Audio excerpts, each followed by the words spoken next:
고난주간 금요일 새벽 기도를 하나님 앞에 드리겠습니다. 사도신경으로 신앙 고백하겠습니다. 나는 전능하신 아버지 하나님, 천지의 창조주를 믿습니다. 나는 그의 유일하신 아들 우리 주 예수 그리스도를 믿습니다. 그는 성령으로 잉태되어 동정녀 마리아에게서 나시고 본디오 빌라도에게 고난을 받아 십자가에 못 박혀 죽으시고 장사된 지 사흘 만에 죽은 자 가운데서 다시 살아나셨으며 하늘에 오르시어 전능하신 아버지 하나님 우편에 앉아 계시다가 거기로부터 살아있는 자와 죽은 자를 심판하러 오십니다. 나는 성령을 믿으며 거룩한 공교회와 성도의 교제와 죄를 용서받는 것과 몸의 부활과 영생을 믿습니다. 아멘. 147장 찬송하겠습니다. 찬송 147장.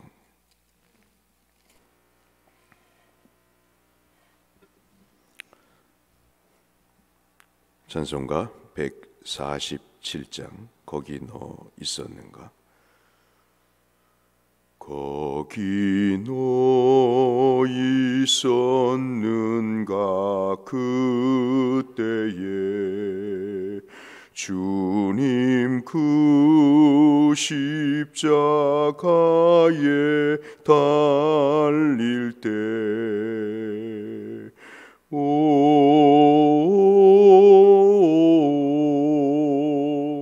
때론 그 일로 나는 떨려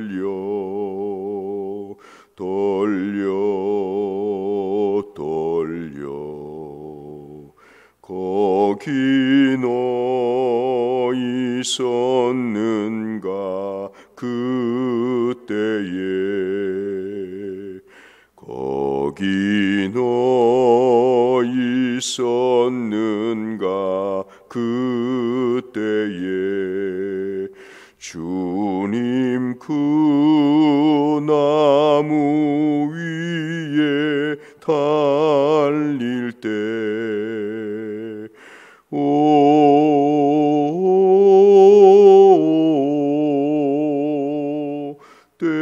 때로 그 일로 나는 떨려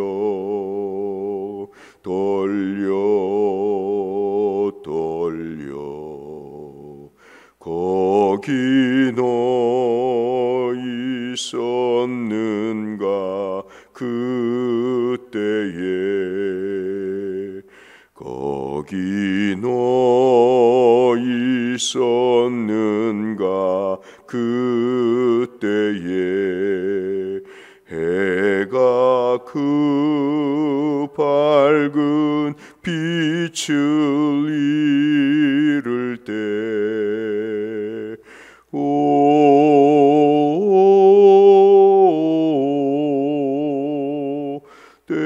때론 그 일로 나는 떨려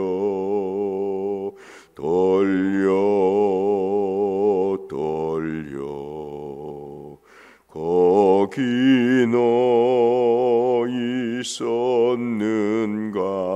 그때에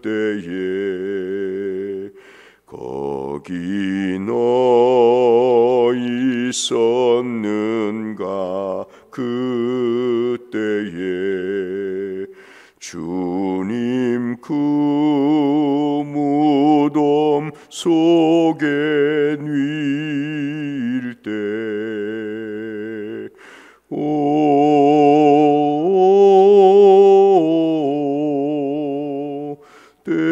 때론 그 일로 나는 떨려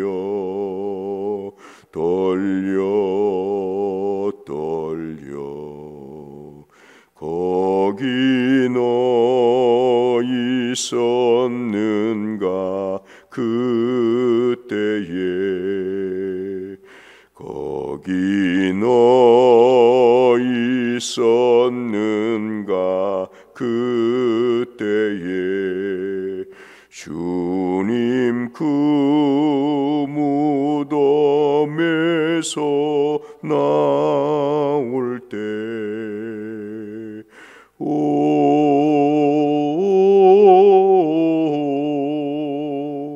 때론 그 일로 주께 영광 영광 영광 거기 너 있었는가 그때에.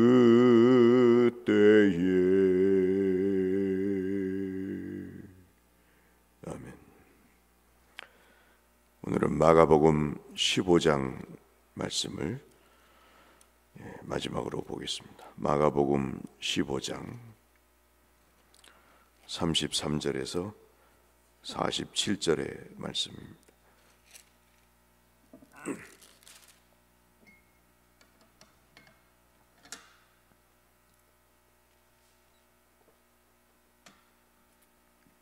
마가복음 15장 33절에서 47절의 말씀. 제6시가 되매 오후 3시가 되매 온 땅에 어둠이 임하여 제9시까지 계속 3시까지 계속하더니 3시에 예수께서 크게 소리 지르시며 이르시되 엘리 엘리 라마 사막다니 하시니 이를 번역하면 나의 하나님 나의 하나님 어찌하여 나를 버리셨나이까 하는 뜻이라.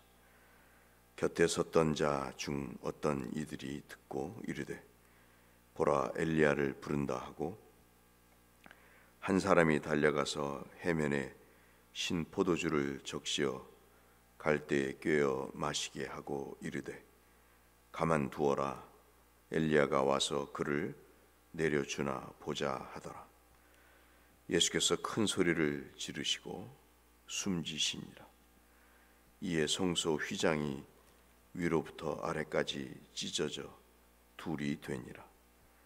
예수를 향하여 섰던 백부장이 그렇게 숨지심을 보고 이르되 이 사람은 진실로 하나님의 아들이었도다 하더라. 멀리서 바라보는 여자들도 있었는데 그 중에 막달라 마리아와 또 작은 야고보와 요새의 어머니 마리아와 또 살로메가 있었으니 이들은 예수께서 갈릴리에 계실 때에 따르며 섬기던 자들이다. 또 이 외에 예수와 함께 예루살렘에 올라온 여자들도 많이 있었더라. 42절부터 같이 읽겠습니다. 이날은 준비일 곧 안식일 전날이므로 저물었을 때 아리마대 사람 요셉이 와서 당돌이 빌라도에게 들어가 예수의 시체를 달라 하니 이 사람은 존경받는 공회원이요 하나님의 나라를 기다리는 자라.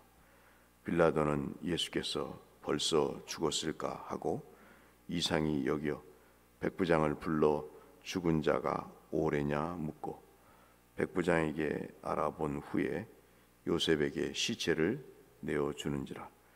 요셉이 세마포를 사서 예수를 내려다가 그것으로 싸서 바위 속에 판 무덤에 넣고 두고 돌을 굴려 무덤 문에 놓음에 막달라 마리아와 요새의 어머니 마리아가 예수 둔 곳을 보리라. 아멘. 우리는 지금까지 월요일부터 금요일까지 예수께서 이 땅에 오셔서 공생애를 마치시고 나귀를 타고 예루살렘에 입성하신 이후에 당하셨던 또 겪으셨던 그리고 행하셨던 모든 일들을 우리가 한번 새삼스럽게 살펴봤습니다. 오늘 본문의 말씀은 시편 22편과 밀접한 관련이 있습니다. 사울에게 버림을 받고 그리고 그 목숨이 경각에 달렸던 다윗, 조롱을 받고 멸시를 받으면서 자기가 버림받은 것에 대한 비통함을, 인간에게 버림받은 비통함을 외쳤던 시편 22편의 말씀은 이사야 53장과 더불어서 예수 그리스도의 고난을 예표하는 구약의 대표적인 말씀 중에 하나입니다.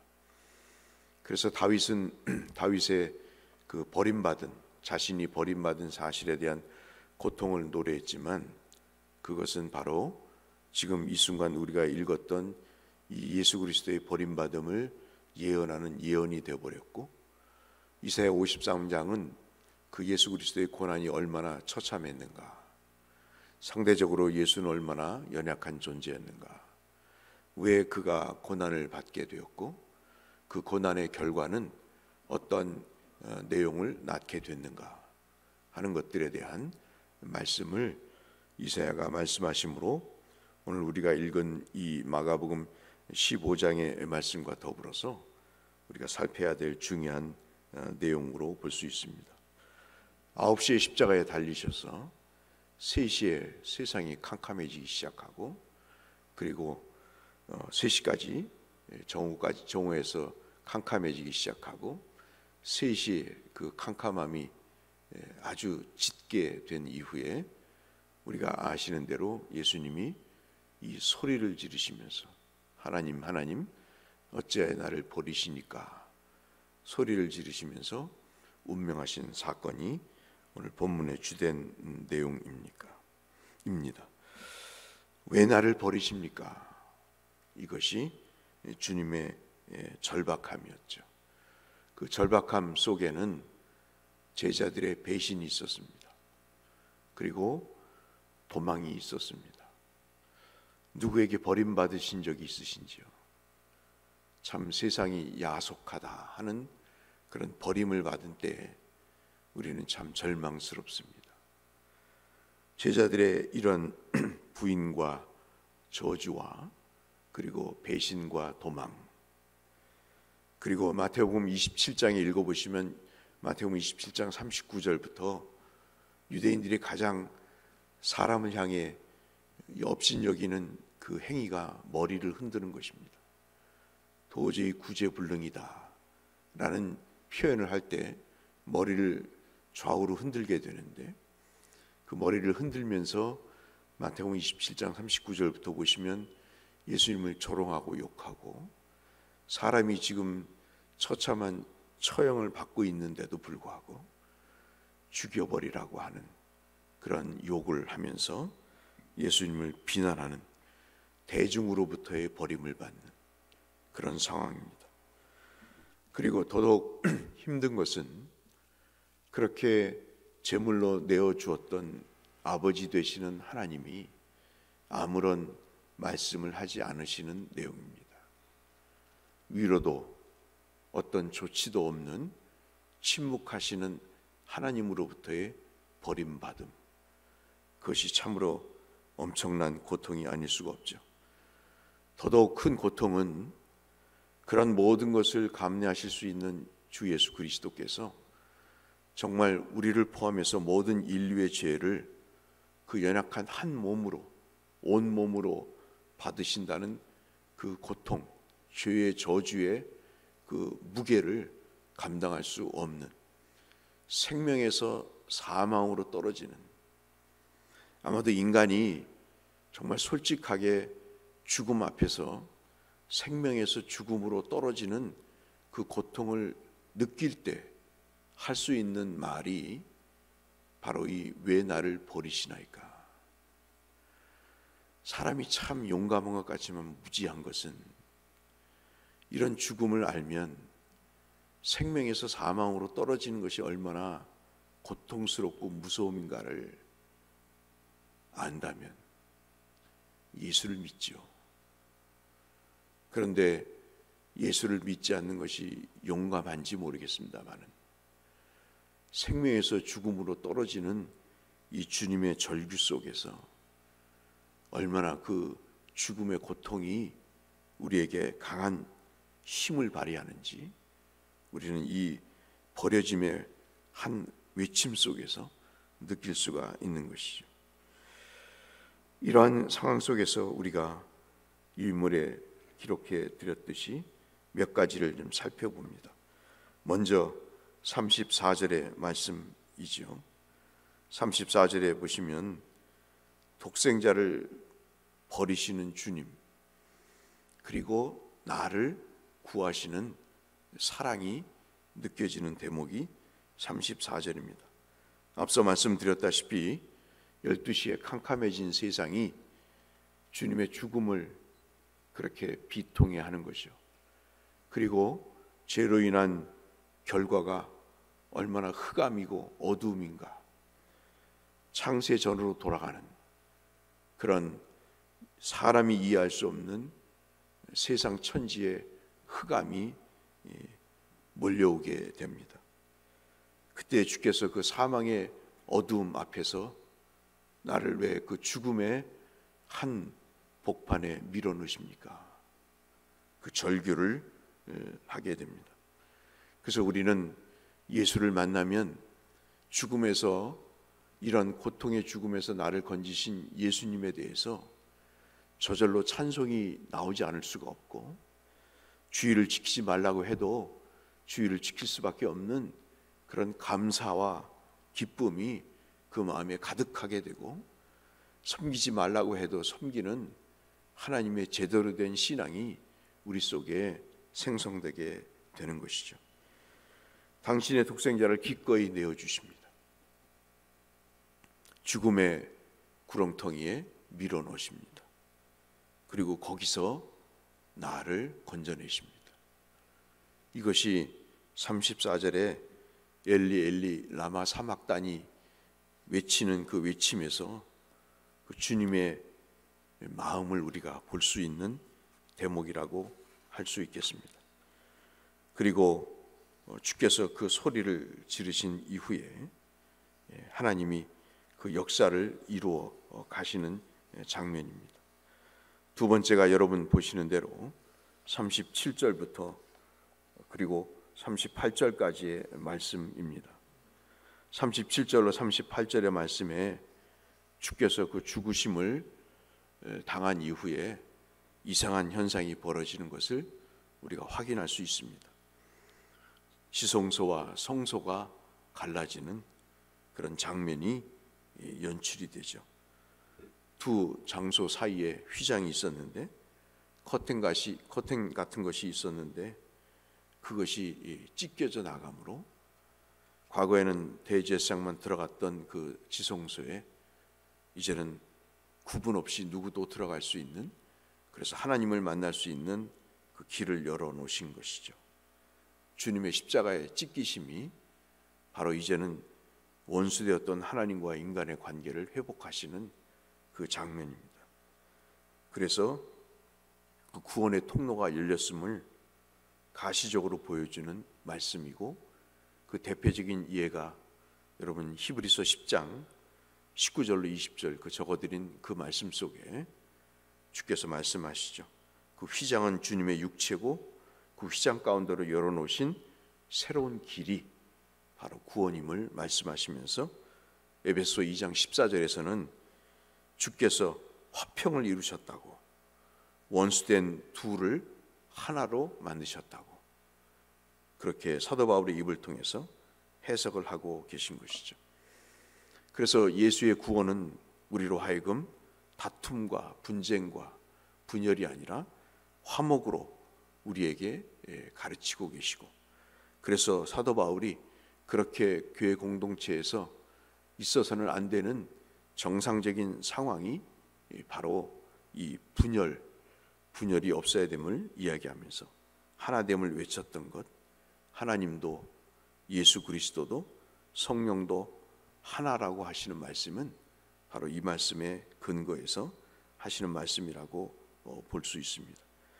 그래서 우리는 주님이 마지막으로 돌아가신 이, 그래서 성소와 지성소를 가르는 휘장이 찢어진 모습을 보면서 때로는 분열의 모습이 우리 속에 있다 할지라도 우리는 하나됨의 은혜 속에 나아가고자 하는 기회주의자가 아닌 하나님의 믿음의 소신을 가지고 살아가야 된다는 교훈도 우리에게 주시고 계시는 것입니다.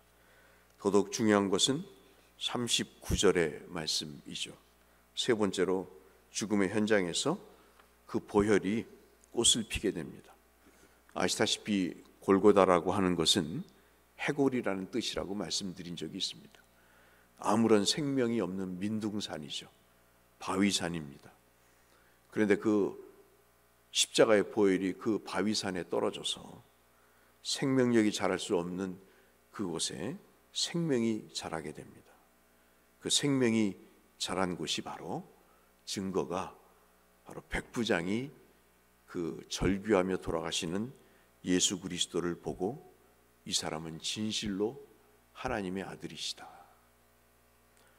십자가에서 예수를 바라봤는데 이 사람은 진실로 하나님의 아들이다라고 하는 외침을 39절에 하는 것이죠.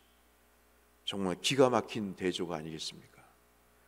택한 백성 이스라엘은 예수님을 잡아 죽이라고 외치고 그리고 그를 실제로 조롱하면서 핍박하면서 예수님을 죽이려고 했는데 이방인 백부장은 예수의 십자가만을 바라보고 그분이 참 하나님의 아들이었다고 믿는 이 웃지 못할 현상을 본 것은 하나님의 구원은 역시 지식에 있지 않다는 것을, 하나님의 그 구원은 연수에 있지 않다는 것을, 은혜가 역시 구원을 만들어 가신다는 사실을 우리에게 설명해 주고 있는 것이죠. 그래서 고린도후서, 여러분 유인물의 2페이지 뒤쪽에 적어드렸습니다마는 고린도후서 13장 5절 말씀을 우리가 묵상할 필요가 있습니다. 너희는 믿음 안에 있는가? 너희 자신을 시험해봐라. 너희 자신을 확증하라. 예수 그리스도께서 너희 안에 계신 줄을 너희가 스스로 알지 못하느냐? 그렇지 않으면 너희는 버림받은 자니라. 날마다 십자가 위에서 나를 위해 처참하게 돌아가신 그 주님의 십자가 아래에서 내가 있는지, 그 주님을 바라보면서 내가 이 사람은 참으로 진실로 하나님의 아들이시다라고 백부장처럼 고백하고 있는지 내 자신을 시험하고 그리고 확증해야 된다는 사도 바울의 권면은 참으로 뼈아프고 엄중한 권면의 말씀이 아닐 수가 없는 것이죠. 40절로 41절의 마지막으로 보시면 끝까지 하나님의 뜻을 물었던 참신앙이 있습니다. 인들이 있습니다. 큰 소리를 치던 제자들은 배신과 도망을 했습니다. 어찌 보면 정말 수준 이하의 사람들이죠. 윤리적인, 도덕적인, 의리적인 면도 없는 사람들입니다. 참 이들을 데리고 3년 동안 그렇게 사역을 하셨던 주님도 무던하시다 하는 생각도 들 정도로 어떻게 이렇게 당신의 스승을 배신할 수 있을까? 어떻게 이 스승을 이렇게 부인하고 처참하게 버려두고 자신이 살고자 도망칠 수 있을까? 신앙을 떠나서 윤리적으로도 도덕적으로도 수준 이하의 사람들입니다. 그런데 그 십자가 아래 끝까지 십자가를 붙들고 섰던 사람들이 있었습니다. 그들은 의시된 적이 또 없습니다. 그들은 드러내놓고 300데나리온의 이 향유 옥합을 깨뜨리면 불쌍한 사람을 구제할 수 있다고 하는 그런 자랑도 한 사람이 아닙니다. 그들은 조용하면서도 확실하게 섬겼고 온유하면서도 끝까지 포기하지 않고 하나님을 섬겼던 참 제자들이었습니다. 마지막 숨을 거두시는 순간 장소까지 주님을 지키면서 하나님의 뜻을 물었던 참 신앙인들이었죠. 더더욱 우리가 앞서 봤던 대로 42절 이하에 나타나는 아리마대 사람 요셉, 당대 공회원이었고 존경받는 하나님의 나라를 기다리는 아리마대 사람 요셉은 여러분 43절에 보시면 방돌이 빌라도에게 다가가서 예수의 시체를 내어놓으라고 합니다. 문헌들을 보면 십자가에 처참하게 달린 극형 처형자들은 쓰레기처럼 그냥 매장도 하지 않고 버립니다. 아리마대 사람 요셉은 그 누구도 거두지 않을 쓰레기 취급받을 예수님의 시신을 달라고 요청합니다. 자신의 밥줄이 끊어질 수도 있는 일들을 그는 스스로 자행하죠. 믿음은 용기입니다. 믿음은 신념인 거죠. 믿음은 가치관인 것입니다. 죽은 예수라 할지라도 그 예수에 대한 사랑은 죽음 이후에도 끝까지 지속이 되는 것이, 그게 참 믿음인 것이죠. 아리마대 사람 요셉은 여인들과 함께 끝까지 하나님의 뜻을 물었던 참 신앙의 사람들로 본문은 마지막 40절로 41절에 평가하고 있습니다. 오늘 말씀을 일주일 동안 말씀을 맺으면서 요즘 어떻게 주님을 섬기시고 계시는지요? 그 질문을 드리고 싶습니다. 코로나도 있고 경제적인 어려움도 있어서 말할 수 없는 그 어려움 속에 우리가 처해 있지만, 이런 고난주간을 통해서 나는 어떻게 요즘 주님을 섬기고 있는가, 그것을 우리가 생각해 보는 것이 참 의미가 있겠다 하는 말씀을 여러분에게 드리고 싶습니다.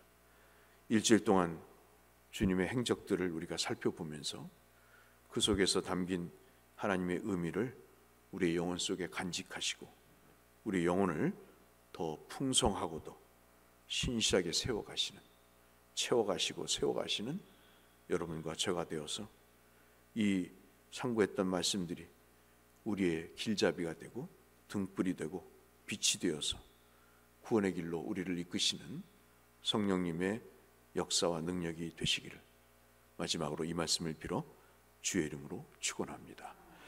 거룩하신 아버지 하나님, 고난주간을 통해서 주일부터 금요일까지